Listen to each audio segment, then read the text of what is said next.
Well, good morning and welcome to our call today. It is your call to action. Today is March 21st, Thursday. What an awesome day it is. The 21st, we are so glad you are here. This is your call to action. If this is your first time on this call, thank you for being with us. This is your time, your call, and we are super excited that you're here because this is such a call about getting you into action. I don't care what you do, but we all have to have that moment where we say, I'm going to take action today. I'm going to get out there. I'm going to do something towards my goals, towards my vision, towards my destiny. What is your destiny? What are your goals? And move forward. And whether it's your ministry, whether it's your business, it's a service or a product, or maybe you have your own business, or maybe you have your charitable thing that you do full-time. It doesn't matter what you're working on, or maybe it's even your church. I don't know. There's lots of people from all walks of life, each and every one of us. In order to get results in whatever we're doing, we have to take action. My name is Carlos, and I'm so glad you're with us today. I'm going to turn some time over here to my most incredible business partner, amazing Dr. Abenanti, who has done such incredible things in my life to encourage me, inspire me, keeps me going, keeps me on track. It's one of my editors in my life who helps me to make sure that I am doing the things that I need to do, and I love that he's my accountability partner and has such incredible wisdom. Dr. Abenanti, over to you, sir. Hey, thanks, Carlos. What I was reflecting on this morning was the importance of teaming up with people in your life who believe in you, teaming up with people in your life who share vision with you, but really back to that word of people who believe in you. Many of us have launched into various ministries or nonprofits or business enterprises full of great ideas, full of enthusiasm. We have a game plan totally worked out in our mind about how we're going to bring our idea to this individual, and they're going to see that vision right away and run with it. Then we're going to bring our vision over to this group, and they're going to endorse it or sponsor it or fund it or whatever it is. We have everything mapped out in our mind, and this enthusiasm is good. It's all from the Creator. He's given us the ability to have that enthusiasm. Then we go out, we approach the people, and it doesn't always turn out the way we dreamed it would. It's the classic life lesson of welcome to reality. If what we were doing was easy, then everyone would be doing it. And if everyone were doing it, there would be nothing for you to stand out in. There wouldn't be value in it. The reason why what you do has value is because there are few people who can do what you do. But to face the challenges of that dose of reality, that you can't just walk into the president's office and at the first visit have him say, oh, yes, let me sign up and we'll fund you for $1 million or whatever it is that we dreamed was going to happen. When that bumps up against a reality that perhaps the road isn't always as smooth for us, if you're trying to do your enterprise, whether it's nonprofit, for-profit, ministry, if you're trying to do it alone, it's so easy for the discouragement to settle in.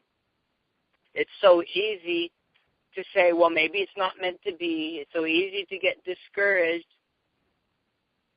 But the truth is that the same Creator that made us to be enthusiastic is the one who's created us to have persistence and keep going forward even when the doors seem to be closed. And when you have a person in your life, or you surround yourself with people in your life, having multiple persons in your life, who believe in you when everyone around you is naysaying what you're trying to accomplish, when the doors are closing that you thought were going to be easy and fly open for you and they're not moving so easily. You need those people in your life who will believe in you. We're not meant to travel this path alone. And the encouragement I give, if you don't have those people in your life, make it your highest priority to find them. If you have those people in your life,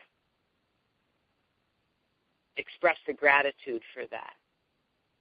For myself, having my incredible business partner, Carlos, with his enthusiasm to keep me going when the hard knocks of life want to knock me down and say, this isn't easy. He gives me the courage to keep going. My incredible wife, Leoneda, when she sees me downcast and she comes to me and she pours faith into me, it's easier for a collective group of people to maintain that faith that it takes to persevere. With perseverance will come success. The only time failure comes is when you quit. When you have a team of people, it's so much easier to persevere. If you don't have it, find those people. If you have it, express your gratitude for that. Thank you, Carlos, for letting me share this morning. Awesome, incredible, amazing. Thank you so much, Dr. Abenanti. Such an incredible word of what team, how important team is, how important to surround yourself with amazing people, people that are stronger and maybe have more energy than you, but that keep pulling you up, keep pushing you up. Those that will I heard a saying once, I stand on the shoulder of giants. That's why I do so well. I don't like that. I like to say I push people up. Right? I want to be the guy pushing you up, and I know that there are those of you on this call that have the same spirit, same attitude, and I love that about you. Thank you. Thank you for that you always are trying to pull the best out of people and bring the best out of them. Locking arms with you helps me to go higher, and we believe in each other. We believe in you, and I love that Dr. Abenanti talked about the narrow road. We're on the same page. I was just listening to a song about that it's about the narrow road. Everybody else wants to take the broad road. Everybody else is doing it. Everybody else is watching this TV show or that TV show. Everybody else is wasting their time doing this or that. So don't do it. Do the narrow road. Do the things that nobody else will do so that you can have whatever nobody else has. It's powerful. Let's press on. Let's do this together. And I want to press play here in a second, so I want to get to that. But I wanted to read something really quick. We've been reading this, and I know that you guys have heard me read this before. It's called I Will Live This Day as If It Is My Last, The Greatest Salesman in the World, O.G. Mandino. And I'm just going to read a paragraph here that he did that I believe is a game changer if you really dig deep and think about this. Now, if you don't have a pen and paper, you might want to get one really quick. I know some of you are listening while you're busy running around doing things, and that's great. Then let this just permeate through your mind. And I know some of you walk this out every day. But I will avoid with fury the killers of time. Procrastination I will destroy with action. Remember, this is our call to action. Perfect fit, huh? Doubt I will bury under faith. Fear I will dismember with confidence. Where there are idle mouths, I will listen not. Where there are idle hands, I will linger not. Where there are idle bodies, I will visit not. Henceforth, I know, and this is the part I want you to really listen to. Henceforth, I know that to court idleness is to steal food, clothing, and warmth from those I love. I'm going to read it again. I know that to court idleness is to steal food, clothing, and warmth from those I love. I am not a thief. I am a man of love, and today is my last chance to prove my love and my greatness. I will live this day as if it is my last. It is time to press on. It is time to take action. The routines are who we are. The actions line up with our routines. What are my choices? What am I choosing to do today to improve my character, to improve myself, and improve those around me, and help others around me? Time either promotes you or it exposes you. What is it doing in your life? Time either promotes you or it exposes you. It's fantastic stuff, guys. Wow, blowing me away. Now let's press play today as we listen to the amazing Zig Ziglar. And as he talks about today, one of my favorite parts, it cracks me up listening to this, but it's so good, about kicking your cat and about how important it is to have an attitude of gratitude and a great attitude every day of our lives, making this the best day of our life. Here we go, Mr. Zig Ziglar. One of my favorite stories, talking about attitude, has to do with an incident that took place a number of years ago on a railroad. It was a brutally hot day, and some laborers were working out on the tracks, and a private car, as part of the train, pulled up and pulled off over on the siding. The window came up, and a loud voice boomed out, "Dave! Hey, Dave Anderson, is that you?" And one of the laborers looked up and said, "Yeah, Jim, it sure is." And he said, "Well, why don't you come on in? I'd like to talk to you a little while." Well, old Dave was delighted to get out of that hot sun into the air-conditioned comfort of that beautiful private railroad car that was there. So I went in, they visited about an hour, and then they, warmly passed the time of day, and as they were leaving, they embraced as old friends are inclined to do, and old Dave went back out to work. Well, the crew out there said, "Hey, Dave, isn't that Jim Murphy, the president of the railroad?" And Dave said, "Yep, sure is. Been friends for over 25 years. And he said, "Well, how in the world did you happen to know the president of the railroad?" Well, Dave said, "Old Jim and I went to work the same day on this railroad." And he said, "Man, how does it happen then that you're still out here working in the hot sun and Jim Murphy is the president of the railroad?" What he said is very simple to explain if you think about it. When I started to work for this railroad, I went to work for $3.50 an hour. But Jim Murphy went to work for the railroad. There's your difference, you see. There's your difference. I'm really talking about an attitude. You see, competition, as you know, in the game of life is powerful tough for about 40 hours a week. Now, after that, competition dramatically drops. And you're going to see the people who really go to the top, the people who do things with their life, are the people who go beyond what the average man or woman is willing to do. As most of you know, we have a program in schools called the I Can course. I talk about it at the drop of a hat. As a matter of fact, even whether you wear a hat or not, I talk about the I Can course. We talk about this very thing called attitude. We talk about honesty, character, and integrity. And let me give you just a basic thought as we weave them together about attitude. See, teenage unemployment is incredibly high. As a matter of fact, national unemployment is high. But let's say we've got a 16-year-old youngster who's been taught the principles which we teach in I Can, and is now being taught from kindergarten all the way through college. And we've got this youngster who applies for the job. He's age 16, and the employer said, "What experience have you had?"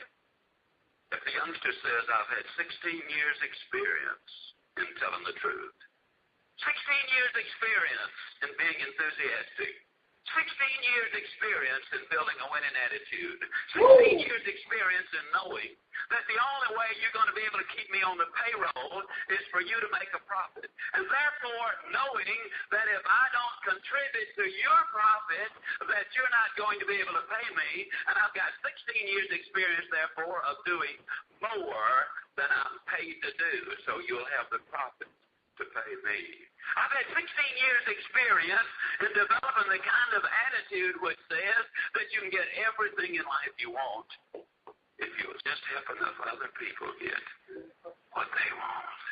You know what? I believe unemployment is a solvable problem. I believe we can have these kids working if we start teaching them the very basic things, and attitude is one of the basic things. I did a study at Harvard University several years ago. Discovered that of the reasons people get jobs and get ahead in those jobs is because they have the right mental attitude. But they discovered something else in that study. They discovered that in our educational institutions in America, that 90% of our time and educational dollars are spent teaching facts, figures, and formulas, and 10% of our educational time and dollars are spent teaching how to build a winning attitude. But they said, hold the phone, that's misleading. Because of that 10% time they spend, 99% of that is spent with the athlete and the athletic event. The band, the parade, the cheerleaders, the assemblies, the articles in the school paper, the banners, and all of those things. And the average student in our American educational institutions today, the average student has less than 1% of their time and educational dollars directed at building their mental attitude. It's the little things that make the difference. An attitude is one of those differences. A number of years ago, during the 1930s, when minor league baseball was tremendously powerful and popular, the San Antonio team had a manager named O'Reilly, and he was one of the smarts in the game. His team, the year before, had 7 players who hit over 300. Therefore, everybody knew that San Antonio would win the pennant. No question about it. Hands down, they would win that pennant. But they lost the first game and the second, the third, and the fourth on their way to the pennant. As a matter of fact, the pitcher was blaming the catcher, who was blaming the shortstop, who was blaming the outfielder, who was blaming the first baseman. Everybody was blaming everybody else. At the end of 21 games, they had lost 18 of those 21 games. They were playing Dallas, one of the weakest hitting teams in the league, and they were beaten 1-0. A scratch single by the pitcher is the only hit that San Antonio was able to get. Now they're going to play the second game in the series. At that time, there was a faith healer there, a man named Slater, who they said could work miracles. And O'Reilly knew that his team was just suffering from a bad case of stinking thinking. He knew all they really needed was a good little checkup from the neck up. So about an hour before the game, he ran into the clubhouse. He took a wheelbarrow and said to each of the players, give me your 2 best bats. He loaded those bats in his wheelbarrow and said, I'll be back just before game time. Don't worry about a thing, fellas. We're going to win the game today. We're going to win the pennant. He was really excited.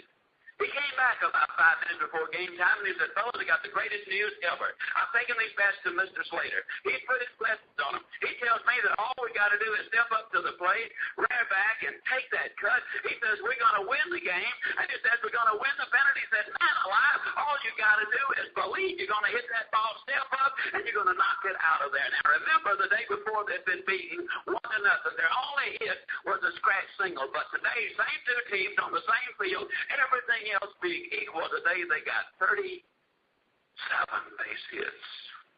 They scored 22 runs, 11 home runs. I don't think I need to tell you, but they did win the game. As a matter of fact, they went on to win the pennant by the biggest margin in minor league history.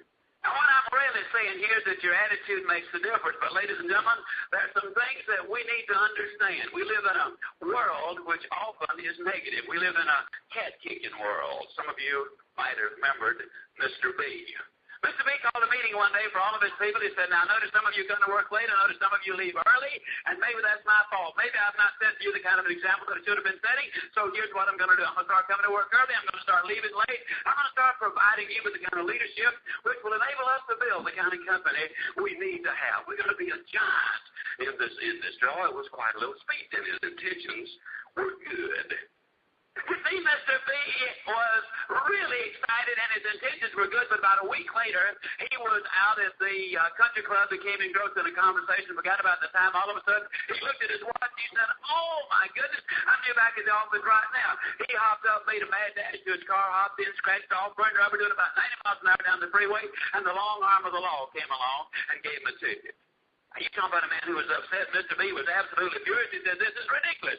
Here I am, a peaceful taxpaying law-abiding citizen, minding my business. And what does this dude do? He comes along with me ticket. What he ought to be doing now is out looking for robbers and murderers and arsonists and leave us peaceful taxpaying citizens alone. Oh, he was really upset. When he got back to the office, he was about an hour late. And he did what management has done since the beginning of time. Every time they get their in caught in the cookie jar, they always say, look yonder. And then nobody looks here. In a very loud voice, he called his sales manager and said, come on in, I'm going to talk to you about your Armstrong account. You've been spinning with that thing 6 weeks. You could have closed the deal a dozen times. Just come on in and tell me either yes, you did get it, or no, you did not get it. Oh, he was really upset.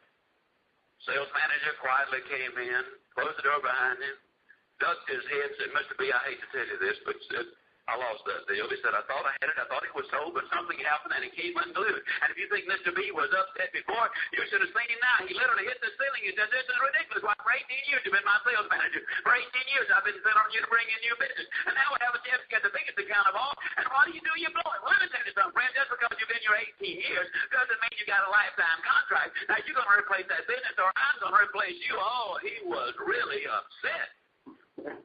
But if you think he's upset, you should have seen that sales manager. He goes storming out of there, slammed the door behind him, stomping his feet, muddying under his breath. This is ridiculous. Why, for 18 years I've been running this company. As a matter of fact, I'm the only man who ever brings in a new business in. If it wasn't for me, the company had gone down the tube 15 years ago. And now just because I missed one lousy sale, he's using a cheap trick, he threatens to fire me. This is ridiculous. Oh, he was upset. He called his secretary in.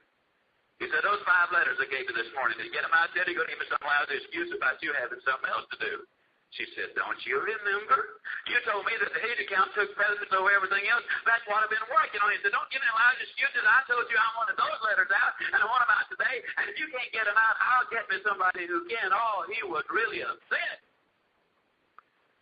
But if you think he is upset, you should have seen that secretary. She goes storming out of there, slams the door behind her back, muttering under her breath. This is really ridiculous. Why? I'm the one who ever really gets any work done around here. I do more than 3 people on the payroll. I've been his secretary 11 years. If it hadn't been for me, this company gone broke years ago. And him threatening to fire me as much as I know about him. Who does he think he's kidding anyhow? Oh, she was upset. So went out to the switchboard operator, but he got 5 letters on you to get them out. Now, I know that ordinarily you don't do this, but you don't do anything else anyhow but sit out here and occasionally answer the telephone and get out a little work when need be. And I want these letters out. I'm going to tell you right now, if you can't get them out, I'll get me somebody who can. Oh, I'll tell you, she was upset. But if you think she's upset, you should have seen that switchboard operator. She said, this is ridiculous. They don't do anything in the night but got to drink coffee, talk on the telephone. Every once in a while, get a little work out. And the minute they get behind, they come out here to throw it on my desk and say, now, you're going to get it out, or I'm going to fire you. And I'm already doing more than 3 people a year. As a matter of fact, it hasn't been me that gone under years ago. This is not fair. Oh, she was really upset. But she got the letters out. Got home, she was still furious. She walked in, slammed the door behind her back, walked in the den, and the first thing she saw was her 11-year-old boy laying there on the floor watching television. Second thing she saw was a big rip right across the seat of his breeches. She said, son, how many times do I have to tell you? When you come off of school, put your play clothes on. Mother has a hard enough time today supporting you and sending you through school. Now, because you've disobeyed me, you're going to go upstairs right now. Going to be no supper tonight, no television for the next 3 weeks. Oh, she was really upset. But if you think she was upset, you should have seen that little boy. He hopped up, muttering under his breath. This is terrible. Why I was doing stuff for my own mother. It was an accident. Could have happened to anybody. And he doesn't even give me a chance to explain it. Oh, he was upset about that time. His tomcat walked right in front of him, which was a mistake. The little boy gives him a big old kiss and said, you get out of here. You've probably been up to some no good yourself.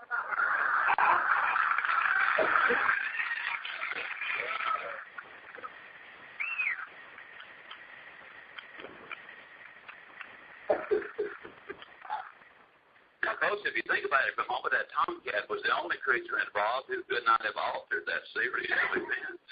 And if you think about it for another minute, wouldn't it have been so much better if Mr. B had just gone directly from the country club to that switchboard operator's house and kicked that cat himself?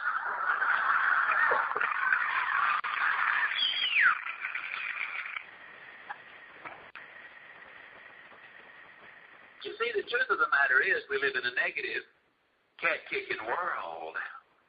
And people are always doing it. You ever go in a restaurant and sit down for a cup of coffee, and you sit there, and you sit there, and you sit there, and finally you say to the waitress, miss, could I have a cup of coffee? And she jumps down your throat. Can't you say I'm busy? I'll get to you as quick as I can. Do you say we don't know how to bite my head off about it, do you? I mean, do you let her you down to her level?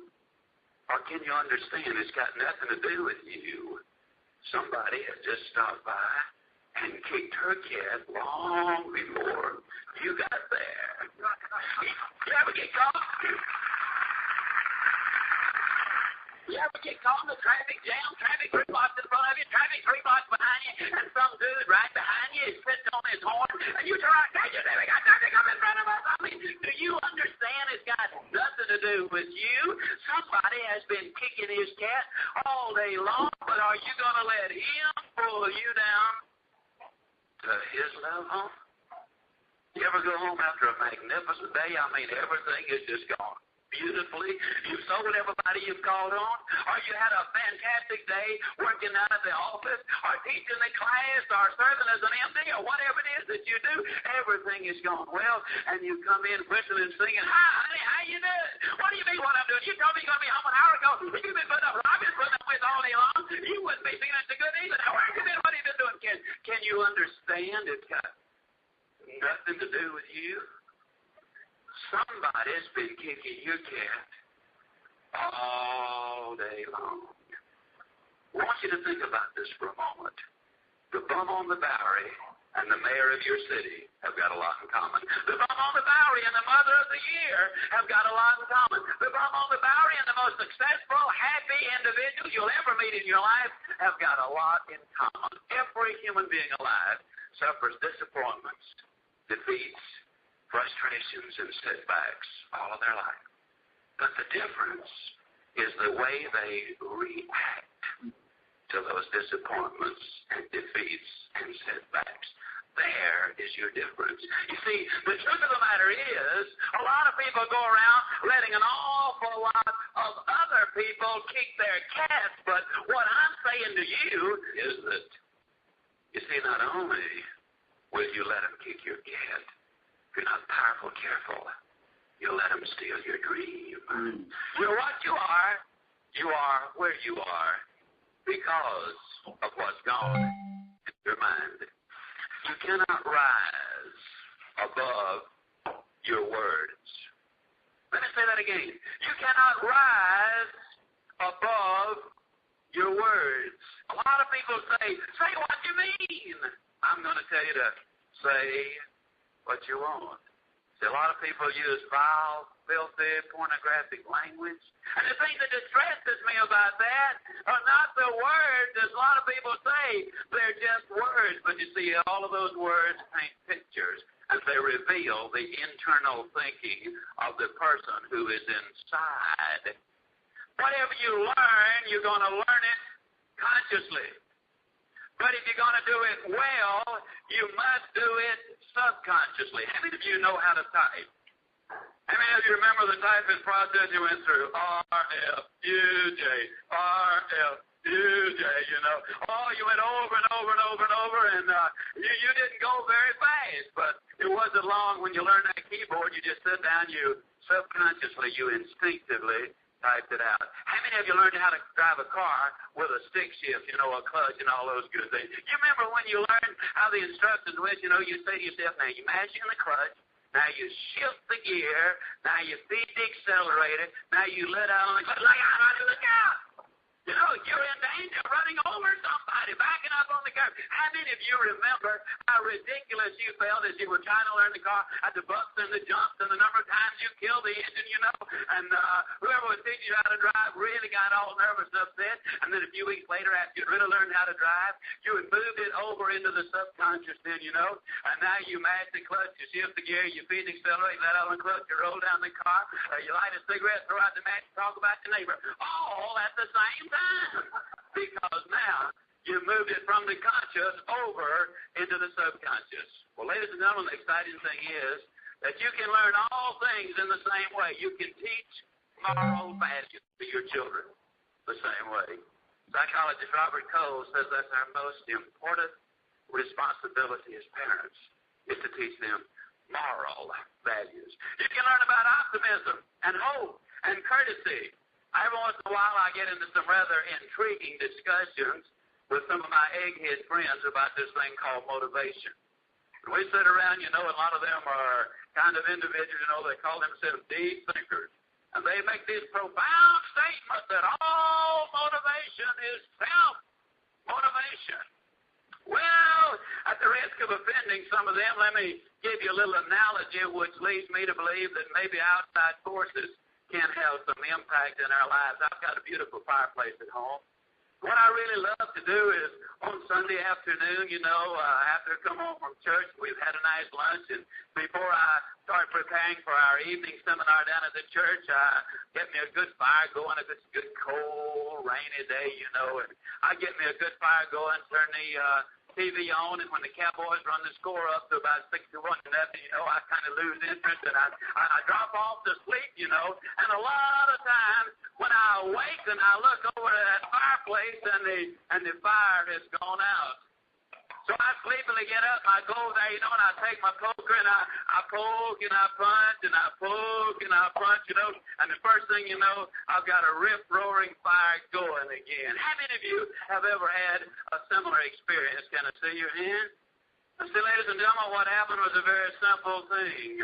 When that fire had gone out, all I did when I poked and punched was I created some activity, which creates a partial vacuum right there, which nature abhors. Now, cold, fresh air is blown in from the rest of the room, and the oxygen in that fresh air is what ignites the fire. See, I happen to believe that all of us from time to time need a little poking and punching, and we need some action from an outside source. We need some fresh air. We need some new input into our minds. Now, there are three kinds. All right. What activity is going on in your life to give you some fresh action? Incredible words of Zig Ziglar, amazing mentor and coach, and wow.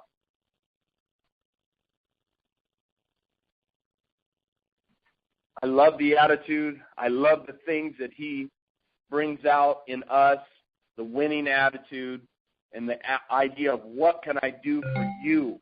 That phrase is constantly playing in my mind. I'm constantly repeating that when I talk to people. What can I do for you? What can I do for you? It's all about attitude. What are you teaching your children? I love that he always goes back to the children because our children are the next generation. What are we doing? Are we grooming our children? Do we groom them for great attitudes? We know that at school, all they're getting is facts and figures and not getting anything towards their attitude, really, maybe 1%, like you said. And, are we teaching them to have a great attitude? Are we grooming them to get out of the stinking thinking, stop blaming others, take responsibility for themselves, get that checkup from the neck up? And who's your Slater? Who is your faith healer? Who's lifting you up? I love how we started this out. It all fits together, and I didn't even plan it. But how Dr. Abinanti was sharing that how we pull each other up, and we keep each other going, and we push each other up, and we go, and we go, and we go. And we keep the faith for each other. We keep telling each other you can do it. You can do all things. Everything we do affects everyone around us. Every word has a purpose. Is that purpose life or death? Are you kicking a cat? Are you picking it up and loving it? We live in a negative world. We've got to encourage each other. We've got to lift each other up. We all have disappointments. We all have frustrations. Maybe you have a huge mountain in front of you today. Let's lock arms. Let's not let anyone steal our dreams. And let's say what we want, because life and death is in the power of the tongue. Speak life. Have purpose in everything that you speak, and let everything that you say benefit someone today. Encourage someone today. Have a reputation of edification. Have a reputation of love and encouragement. We must teach our children through repetition. We must set the example. We must sometimes be poked and prodded to create that activity to bring a fresh fire. Let's go out there today. Let's take action. Let's have a fresh fire, fresh wind, and let's get results. We know that if we will take action, we will get results. It is your call to action. It is your time. Let's do this thing. I'm Carlos, and I'm so glad you joined us today. Thank you for taking time out of your busy day to join us on this call. Join us tomorrow as we celebrate all the victories from this week and all the great things from this week. Tomorrow's Friday, and we're glad that you have been joining us, and we look forward to hearing you on the call tomorrow, 8:30 Pacific time, same place. Invite others. Let's blow this call up, and let's change lives. Let's let these incredible speakers that are sharing on this call, Zig Ziglar, Danny Johnson, and other guests that we're looking to have, change lives and work. Let's work together to help others. God bless you. Have an incredible day. Thanks for being with us.